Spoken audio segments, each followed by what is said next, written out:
Bon, est-ce qu'il y a des questions? Est-ce qu'il y a des questions?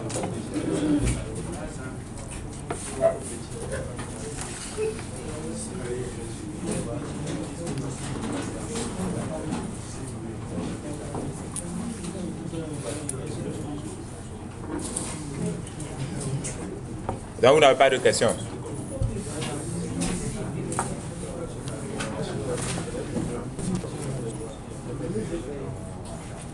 C'est comme ça commence. Après, quand on vous amène les fiches de notation, vous mettez des conneries là-bas. Que monsieur n'explique pas le cours, que le cours n'est pas expliqué. Maintenant, quand on dit on fait cours là, c'est qu'on fait. Ces vidéos, on vient vous projeter ou bien. On vous explique les choses. Si vous ne comprenez pas, dites, monsieur, je n'ai pas compris ici. Vous ne dites rien. Et quand on dit évaluer l'enseignant, l'enseignant n'a pas expliqué le cours. C'est quoi ça?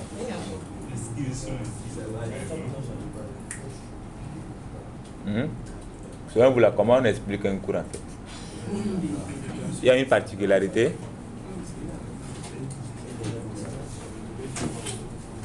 J'espère que tout le monde est maintenant convaincu et lui-même, vous avez essayé et trouvé.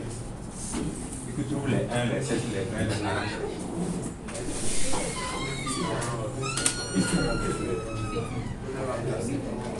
Est-ce que tu veux faire maman me dit 50%?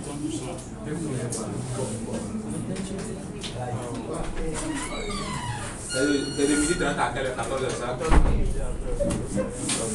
très bien. Bon, comme vous n'avez pas de questions, ça veut dire que vous avez compris. Oui. Ok, très bien. Madame, c'est quoi la JVM?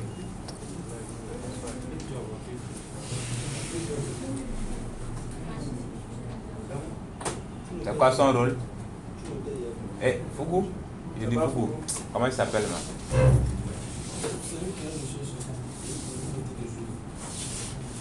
Quel cahier? Et c'est quand je suis là qu'il faut crier, chercher le cahier. Ouais, comment vous êtes? Oui, vas-y. C'est quoi le rôle de la JVM? Permet d'exécuter le code Java. Ok? Oui? La JVM, c'est l'interpréteur du bytecode. C'est l'interpréteur du bytecode pour être plus précis. Quand on dit que Java est un langage portable, c'est grâce à la JVM. Ah, d'accord, non? Très bien. Maintenant, quelle est l'extension des fichiers après compilation? Vous savez que vous créez un fichier .java. Quand on compile, ça donne quelle extension? Oui. .classe. Et dans le fichier .classe, on a quoi?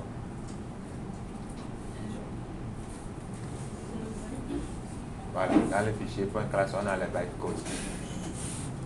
Ok. Très bien. Donc, nous étions avec quoi déjà? Les opérateurs. Et on vous dit qu'on a les mêmes priorités comme en maths aussi. Et ça, ce sont les opérateurs d'assignation. D'accord? Oui. Lors de la compilation, Oui. comment ça se fait? Comment ça se fait? Le passage du fichier .java au fichier .classe. Ça se fait comment vous la machine?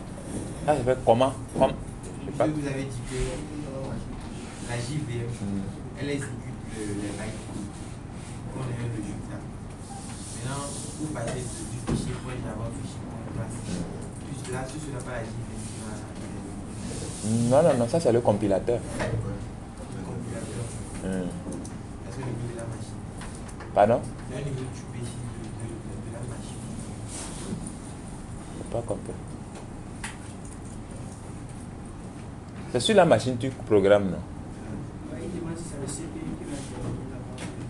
pour pouvoir avoir le fichier .class, c'est-à-dire qui se charge de ça. Ah, je ne pourrais pas donner une réponse très précise par rapport à ça, mais c'est dans l'ensemble du JDK là, l'environnement Java qui se charge de ça, mais je n'ai pas connaissance de l'élément précis qui se charge de ça.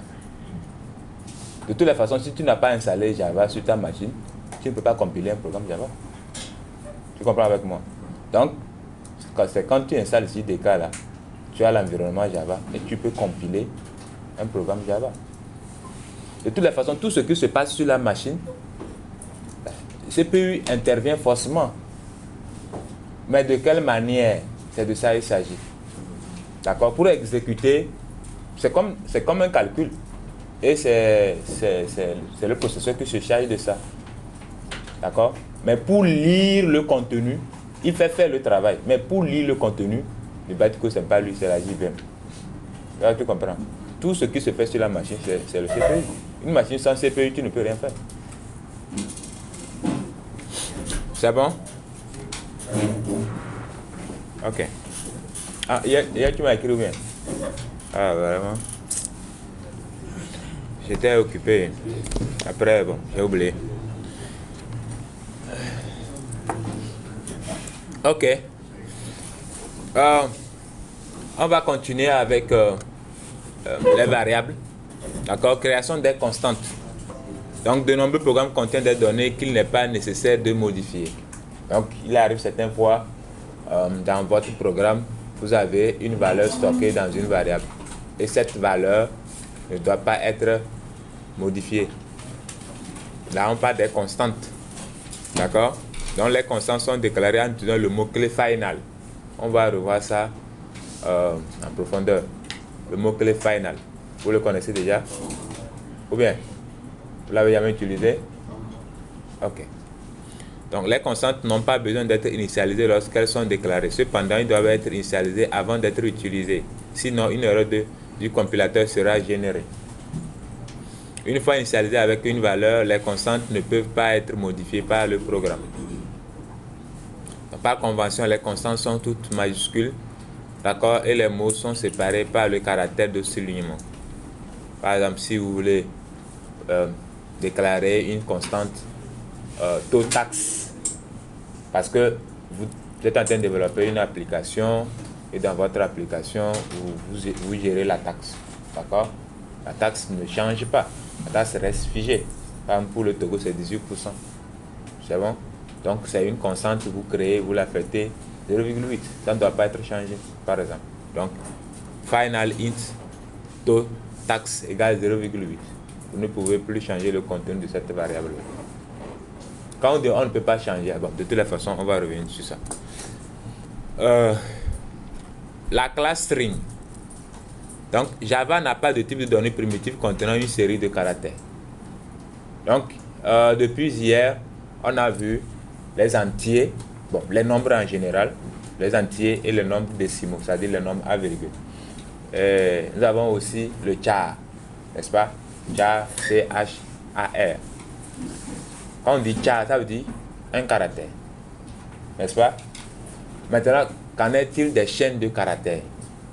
Il n'y a pas un type primitif, parce que hier, tout ce qu'on a vu, on n'a pas de type primitif de Java. Vous savez pourquoi on parle de type primitif? On parle de type primitif en comparaison avec les types de type classe. Parce qu'une classe est un type de données. Voilà, ça ce sont des types par référence. Mais les types primitifs tels que int, d'accord, byte, short, double, d'accord, sont des types primitifs. Et quand vous déclarez un type primitif, vous mettez une donnée dans le type primitif. Cette donnée-là est dans le type, de sorte que quand vous voulez afficher plutôt, quand vous voulez afficher le contenu de la variable, qu'est-ce que vous faites? Vous passez seulement la variable à une méthode qui affiche la donnée. Par exemple, tu fais system.out.println entre parenthèses value. Or, tu avais déclaré value égale à 5, ça va t'afficher 5. Ou bien, mais si c'est une classe, tu as créé un objet et tu fais system.out.println le nom de l'objet. ça ne va pas t'afficher le contenu de l'objet. Ça t'affiche l'adresse de l'objet. Donc, c'est pour ça qu'on dit les types primitifs contiennent le contenu, mais les types par référence font référence à la donnée. On te donne seulement l'adresse, d'accord, où l'objet est stocké. C'est tout. D'accord? Je suis sûr que on va comprendre tout ça ensemble. Bon, en attendant, bon.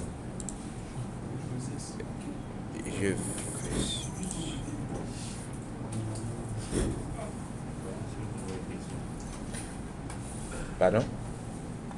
Non, je vais switcher là sur l'autre. Avec plus.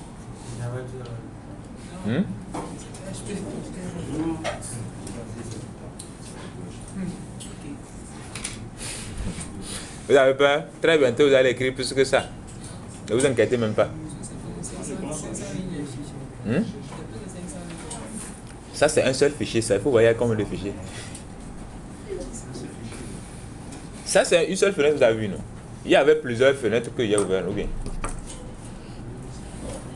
Un projet même peut faire plus de 500 fichiers. Et dans chaque fichier, tu peux avoir plus de 2 millions de codes.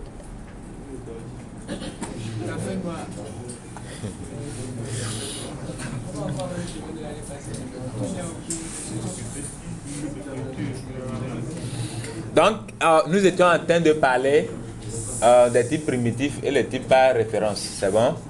Ok. Donc, dans tout ce qu'on a vu comme type de données hier, on n'a pas vu les types de données qui peuvent contenir les chaînes de caractères. Donc, pour pouvoir contenir les chaînes de caractères maintenant, on a un type par référence qui est string. On appelle ça string. D'accord? String, c'est une classe. C'est une classe. C'est la seule classe, d'accord, en Java, qu'on peut déclarer ou bien qu'on peut affecter les données de deux façons différentes. En passant par le mot-clé new, comme vous le savez habituellement, ou en déclarant seulement la variable et en affectant le contenu à la variable. Mon Eclipse va démarrer et puis on va voir tout ça. Maintenant, variable primitive. Ah, ok. J'avais oublié même qu'il y a ça déjà ici. Les variables primitives contiennent en fait la valeur qui leur a été attribuée, par exemple. Donc, si vous faites number égale à 25, ça veut dire que la valeur 25 sera stockée dans l'emplacement de mémoire associé au numéro de variable. C'est bon? Donc, les objets ne sont toutefois pas stockés dans des variables. Les objets sont référencés par des variables. Normalement, c'est des choses que vous maîtrisez déjà, ou soit vous êtes censé déjà comprendre. On est d'accord ou pas? Ça, vous comprenez ça déjà, non? Mais répondez comme de vaillants étudiants.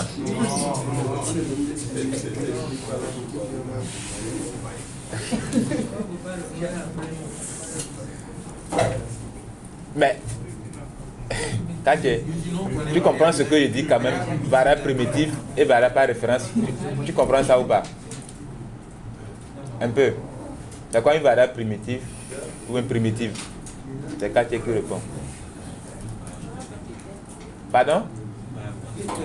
Une variable qu'on déclare. Ok? Et une variable par référence, c'est une classe. Ok. Oui, tu veux ajouter quelque chose? Je voulais dire juste une variable primitive, c'est une variable à laquelle on peut attribuer une valeur. Et la valeur par référence, donc, c'est, je dirais, une variable qui contient beaucoup d'autres choses, beaucoup d'autres variables. Ok.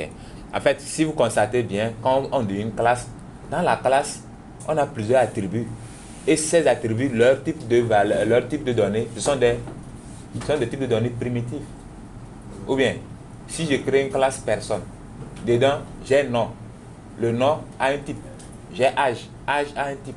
Si j'ai date de naissance a un type. Et ces types-là sont des types primitifs. Ou bien, qui eux sont dans une classe. Or, la classe elle-même aussi est un type. C'est bon? Donc maintenant, quand tu crées une personne avec son nom, son prénom et tout, tu ne peux pas tout mettre dans un type. Donc, tu crées une variable qui fait référence à l'objet. Et cet objet contient un ensemble de types primitifs. Bon, oui? Vous avez expliqué le type de référence. Je n'ai pas bien saisi ce que vous avez dit. Type par référence. Le type par référence. Je n'ai pas compris. Pas variable par référence. Type par référence. Non, c'est de la même chose, je parle. C'est de la même chose, je parle. C'est la même chose. Oui, oui.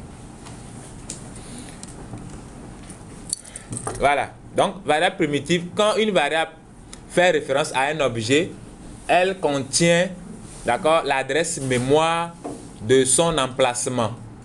D'accord? On dit ensuite que la variable fait référence à l'objet. Donc, string CityName égale. Ok. Maintenant, CityName contient quoi? The object that contains the character string.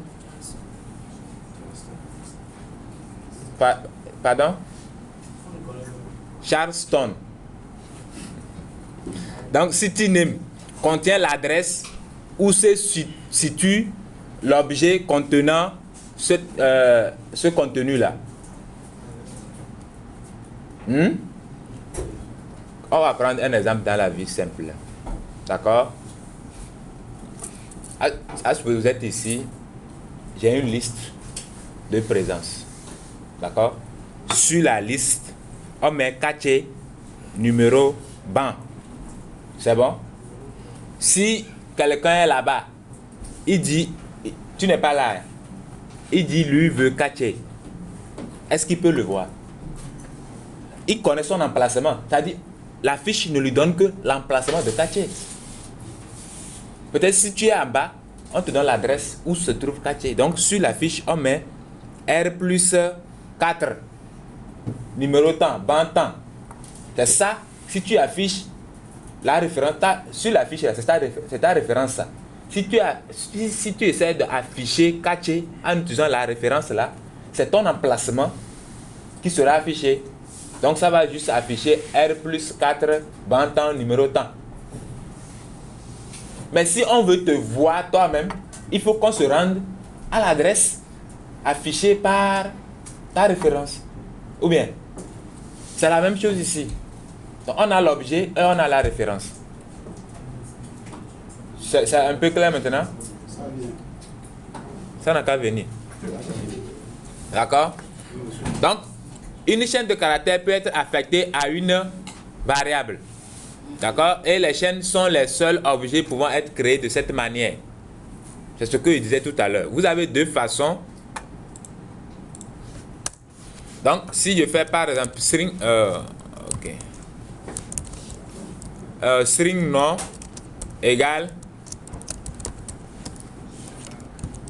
abalo, comme ça.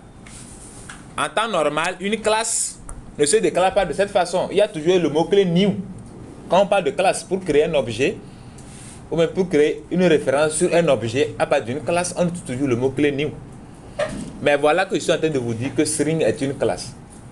Mais pour stocker le contenu, ou même pour affecter une valeur à une valeur de type string, je déclare seulement la variable, comme tout autre type de variable aussi, d'accord, et j'affecte le contenu sans utiliser le mot-clé new. C'est la raison pour laquelle on dit c'est l'unique classe, d'accord, ou bien c'est la seule classe. Les chaînes sont les seuls objets pouvant être créés de cette manière. Une variable peut être créée en utilisant le mot-clé new aussi. C'est-à-dire maintenant, je peux faire de la même chose maintenant en faisant par exemple prénom égal à new string et maintenant je mets Ali. Donc j'ai le choix de passer par string, c'est-à-dire new string pour donner un contenu, d'accord, à la chaîne ou bien à la variable, ou affecter directement le contenu sans passer par la création d'un objet. La différence entre tout ça, c'est quoi? Que si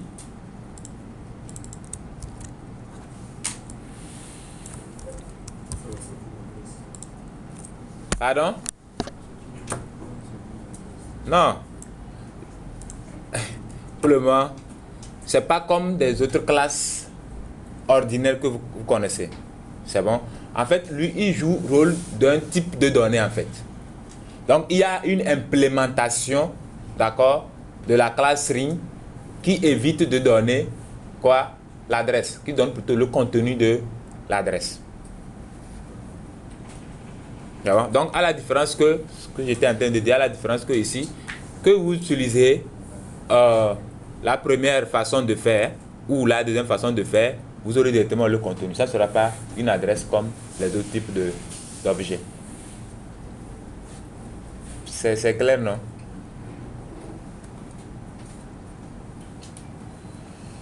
C'est clair? Hein? Pas encore.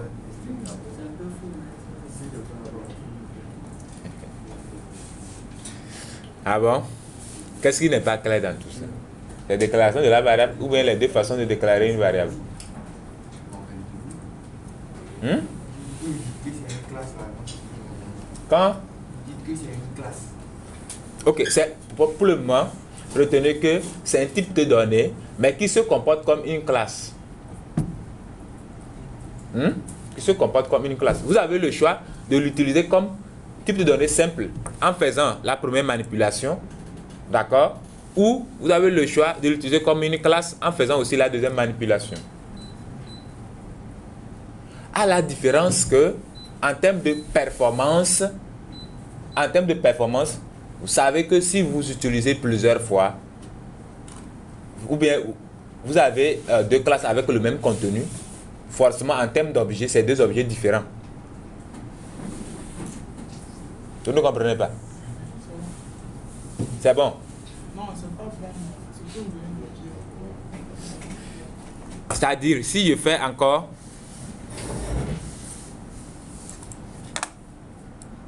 Oui. Si je fais encore, je mets prénom 1 ici par exemple, et je mets encore Ali à l'intérieur. En temps normal, vous allez dire que bon, c'est la même chose. Ou bien, voilà. Oh, c'est pas la même chose. Parce que j'ai créé deux objets différents. Mais si je fais comme ça, là, il va considérer comme la même chose. Parce que les deux là, d'accord, les deux là, leur contenu direct, c'est la même chose. Donc, il va stocker ça une seule fois et faire une référence vers le contenu. Mais ici, vous le forcez à créer deux objets différents. Ça veut dire que vous êtes en train de gaspiller de la mémoire.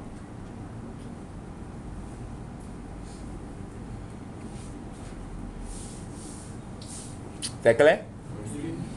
Ok. En espérant que c'est vraiment clair. Donc, c'est la méthode que tous les autres objets doivent utiliser lors de leur création. Pardon?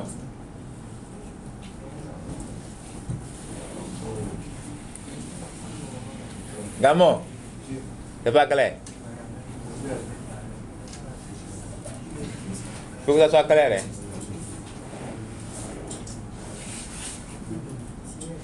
Ici, là, il n'y a pas semblant, hein? Hein? C'est pas HTML, quand tu fais erreur, ça marche. Et si tu fais erreur là, c'est que c'est bloqué. Je connais la syntaxe alors. Donc, je ne maîtrise pas vraiment la syntaxe de création d'une classe. De création d'une classe. Création d'une classe comment? Bon, de toutes les façons, nous sommes dans les BABA, d'accord? On n'est pas encore... Oui. Ici, là. Oui. Sur le slide, là. Si on veut savoir la variable primitive ou bien la variable par référence, là, c'est notre value, là. Si on veut... On veut connaître la variable primitive. Oui. C'est le value, là, de la variable. C'est le... Value égale. Quelqu'un comprend sa question? Reprends. Oui. Est-ce que value là-bas c'est une variable primitive? L'exemple là. Ici. Oui, c'est une variable par référence. C'est la personne de Valou qui te peut poser la question? Ou bien c'est suite à mes explications? Oui, voilà. Ok, d'accord. C'est une variable par référence.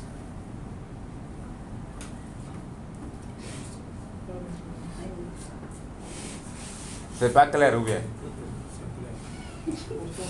Monsieur, quand on dit c'est variable primitive, c'est un exemple d'une variable primitive. Ben, quand tu prends int, Int seulement, c'est une variable.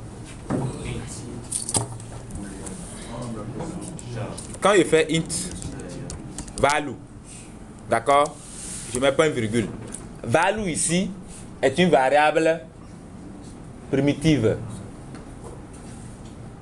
Pourquoi est-ce que string lui commence par S majuscule, le int lui commence par I minuscule? Une classe commence toujours par une lettre majuscule. Maintenant, hier, si vous vous rappelez bien, quand j'étais en train de parler des classes, des données de type primitive, d'accord, je vous ai dit que chaque type de données primitive a sa classe correspondante. Int, sa classe correspondante, c'est integer. Ce qui fait que si tu veux manipuler un entier comme un objet, là tu utilises integer. D'accord? Là, ici par exemple, si je fais integer, d'accord, VA égale à new, integer, comme ça, là je suis en train de créer aussi un entier, d'accord, dont le contenu est 2. Sauf que je veux manipuler, d'accord, ce contenu-là comme un objet. Si tu prends char, c'est caractère. Si tu prends double petit d, c'est double avec grand D. Si tu prends float petit f, sa classe est grand F, float.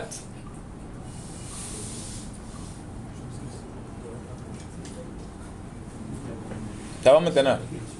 Félicitations. Donc, une chaîne de caractères peut être, bon, on a déjà parcouru ici. Oui, oui. Les variables, ils créent des objets. Qui parle derrière là-bas? Si je mets la main sur quelqu'un en train de parler là, la personne sort en même temps. Hein. Oui.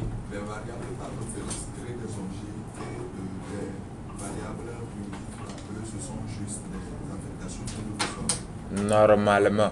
Mais variable par référence, ce n'est pas que les variables par référence créent des objets.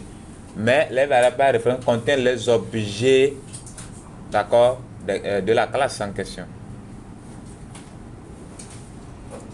C'est bon? Ça sera très bien, bientôt.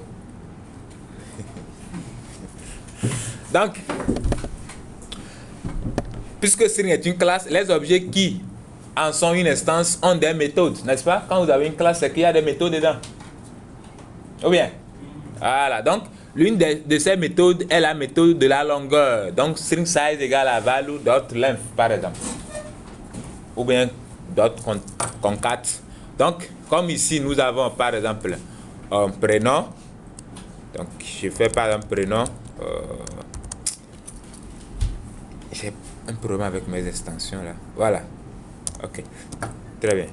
Donc, là, vous avez toutes les méthodes qui sont dans la classe string. Et donc, c'est à vous de choisir par char at. Je veux pouvoir sortir un caractère à une position donnée. Je prends char at et puis je passe la position. Vous voyez? Char, c'est cool. Bon, il y a plein. Maintenant, le length que j'ai écrit là-bas. Voilà, length. Donc ça donne la longueur de la chaîne. D'accord? Si je veux afficher la longueur de la chaîne, il suffit de faire ceci. Tu passes, d'accord, ça à quoi? Tu le passes à ton système et puis tu as la longueur.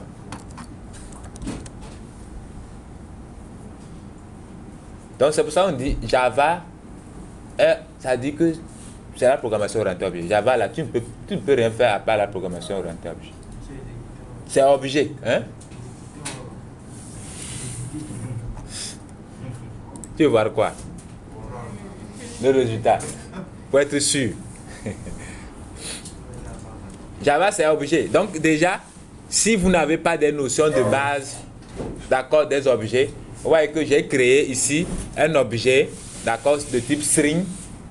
Donc, quand je prends la référence de l'objet point, ça me sort toutes les méthodes de la classe string.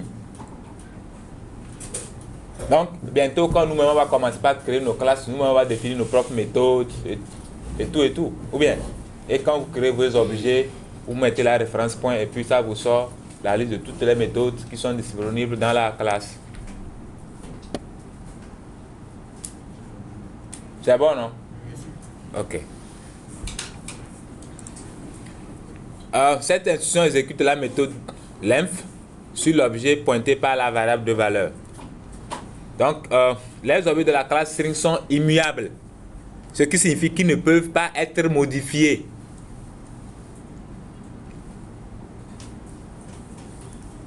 C'est pas clair? Hein? Oui. Imaginez par exemple, bon, on va enlever ceci.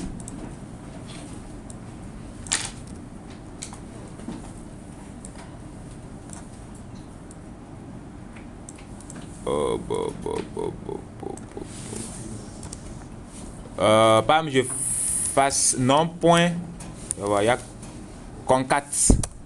Par exemple, je concatène, je mets Ali, d'accord, et j'affiche le contenu de nom. J'ai créé le nom Abalo. La méthode concat, ça permet de concaténer un contenu à un autre. Ou bien, donc je suis en train de concaténer Ali à Abalo en temps normal, en temps logique. Ok. Maintenant, si j'affiche non, quel sera le résultat? Abalo Ali. Toi, tu dis quoi? Tu as dit? Il faut dire ce que tu as dit. Non?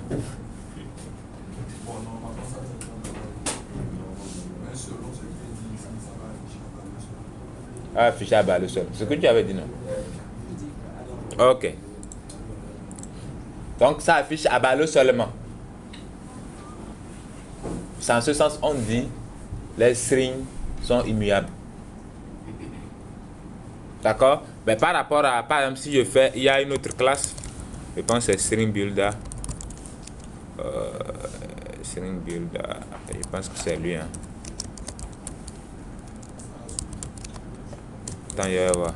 Sauf si je me suis trompé de la classe. Après, là, je vais aller la chercher. Je mets Abalo. Ok. Donc, lui aussi, il permet de gérer les chaînes de caractères. String builder. Maintenant, lui, si je fais par sb. Je pense, lui, il a une méthode. C'est append. Append. Je mets par exemple Ali aussi. D'accord? Et j'affiche maintenant SB. Quel sera le contenu de SB? Parce que les string builder, eux, sont modifiables après création. Mais le string, lui, il n'est pas modifiable après création. Vous avez vu la différence? L'autre, on a modifié ça en cours de route et il a pris le contenu là comme c'était son contenu. Mais string, on l'a modifié, mais son contenu reste le même.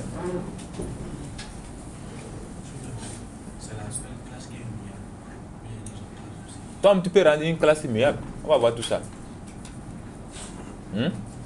Très bien.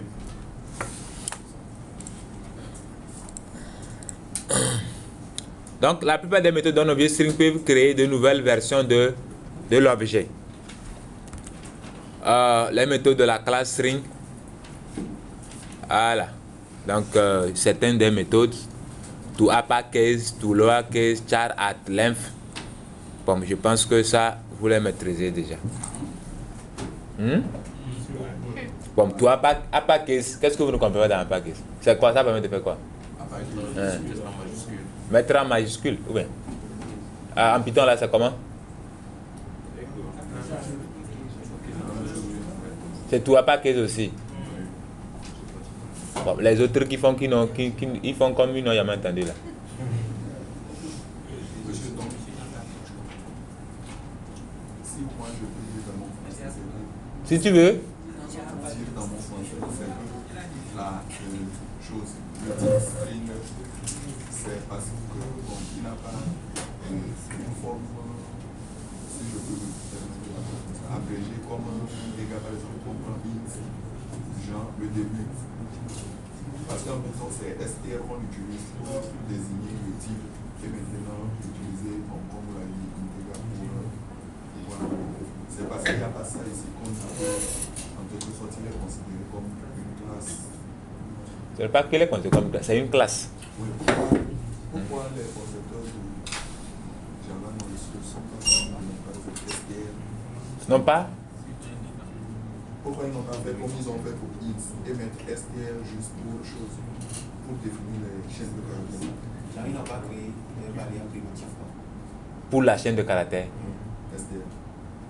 SR, comment vous écrivez ça? STR. Petit S. TR. Mais derrière là, c'est une liste. Eux, ils ont utilisé des listes derrière. C'est-à-dire illimité. Ou bien, normalement c'est comme ça, ils ont fait ça, je pense bien. En même temps, ta question c'est pourquoi est-ce que les concepteurs de Java n'ont pas fait ça? Bon, pourquoi pour faciliter la tâche, ils n'ont pas fait ça? Donc tu penses que ça là, c'est pour te compliquer la vie? Oui. Tu veux avoir le type primitif pour faire quoi avec en fait? Tu veux une si c'est un caractère, tu as char. Maintenant, on dit chaîne de caractères, il faut tuer string. Bon, maintenant, tu veux type primitif là, c'est pour régler quel problème? Si avec ça, par exemple, on n'aura pas tout ce temps d'explication que vous avez donné. Ah, c'est pour me faciliter l'explication. Moi, je trouve celui-ci plus compatible, en ce sens qu'on a beaucoup d'opérations à faire sur les chaînes de caractères. Maintenant, or, en termes de programmation orientée objet, qui dit opération, dit méthode. Donc, tu as une classe et tu mets toutes les méthodes que tu veux dans la classe pour tes opérations. Et maintenant, quand tu crées la référence, tu fais point la référence et tu as accès à toutes les méthodes et tu manipules tes objets comme tu veux. Or, Java de base, ça dit que Java c'est orienté objet. C'est rien qu'orienté objet. Tu ne peux, dès que tu veux qu'on ne va pas programmer Java, c'est que tu crées une classe. Pas hier, là, c'est pas une classe qu'on a créée pour commencer. Donc, eux, ils sont dans leur logique. C'est orienté objet. Il n'y a pas autre chose. Bon, de toutes les façons, peut-être que j'irai leur poser la question. Pourquoi ils ont préféré? Est-ce qu'ils sont vivants? Bon, mais il y a les administrateurs qui sont là. Le langage évolue, donc ils sont en train de travailler, ils travaillent sur ça. Il y a toujours des gens qui travaillent. Comme vous dites que ce n'est pas orienté objet, là, c'est une Donc, merci pour la certification. Non, pas ça. C'était juste une question pour comprendre. Oui, oui. Oui, oui. Ok.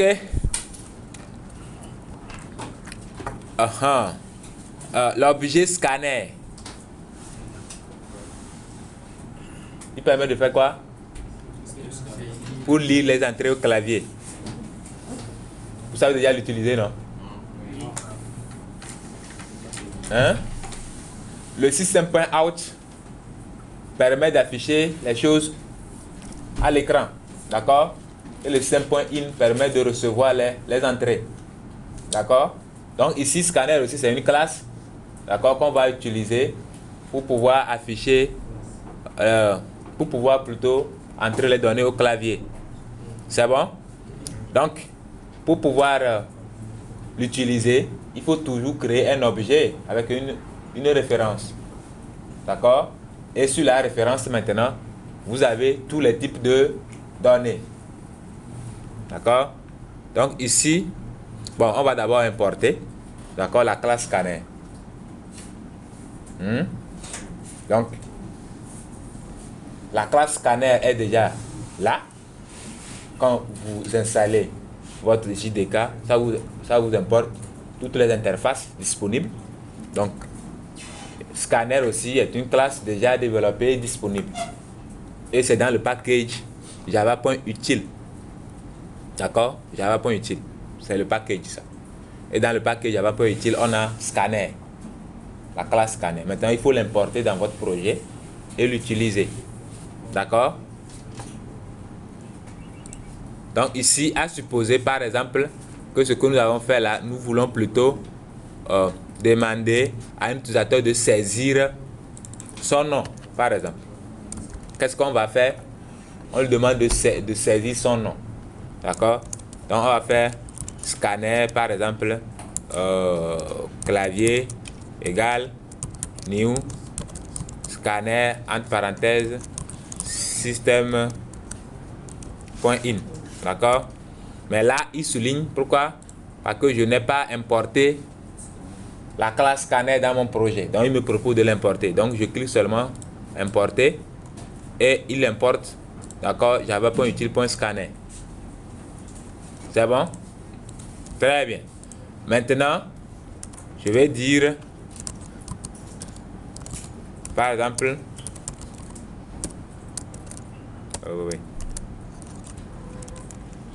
Print ln votre nom, par exemple. C'est juste pour pouvoir afficher un message. Ça n'a rien à voir avec le scanner.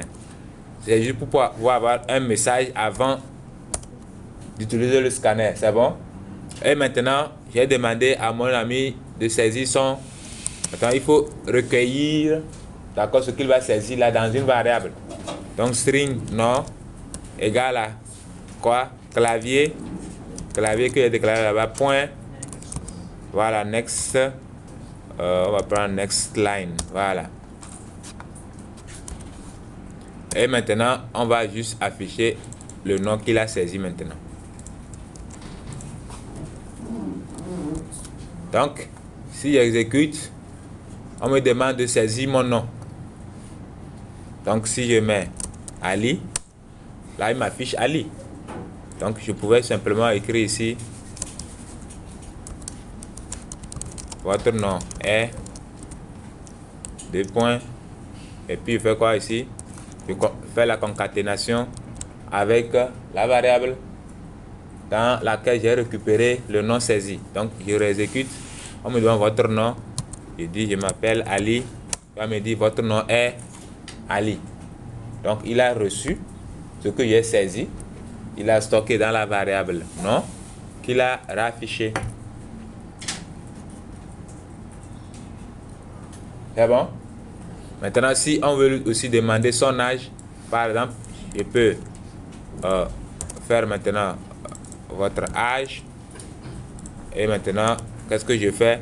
Je fais int âge égale clavier point. Maintenant, comme c'est un int, je fais next int. D'accord? Et maintenant, je dis votre nom est.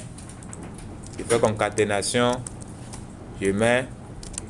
Et vous êtes âgé de. Bien, vous avez. D'accord? Bon, je reviens à la ligne. Voilà. Et vous avez. Je mets un peu d'espace ici pour ne pas. Et vous avez. Oui, voilà. Et vous avez âge, n'est-ce pas? Donc c'est la concaténation, hein? Ça vous comprenez, non? Le plus hier on a dit permet à la fois de faire les opérations d'addition et les opérations de concaténation. Donc votre nom est concaténé avec le nom, d'accord, avec la variable nom, et vous avez âge, d'accord? Maintenant si j'exécute, on va me demander mon nom, je dis je m'appelle Abalo, je me demande mon âge, je dis j'ai peut-être 18 ans, je dis votre nom est Abalo et vous avez 18 ans. Bon, je n'ai pas mis 1, d'accord, pour que ça soit plus intéressant, je mets 1 ici. Voilà.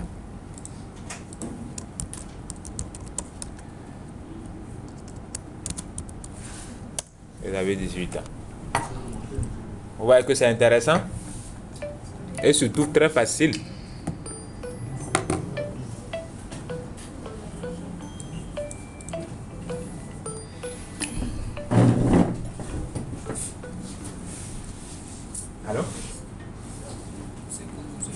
Et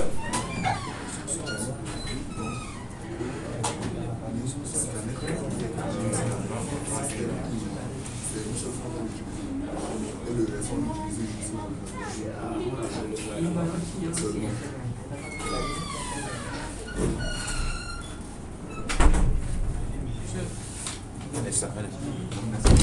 Eh ben.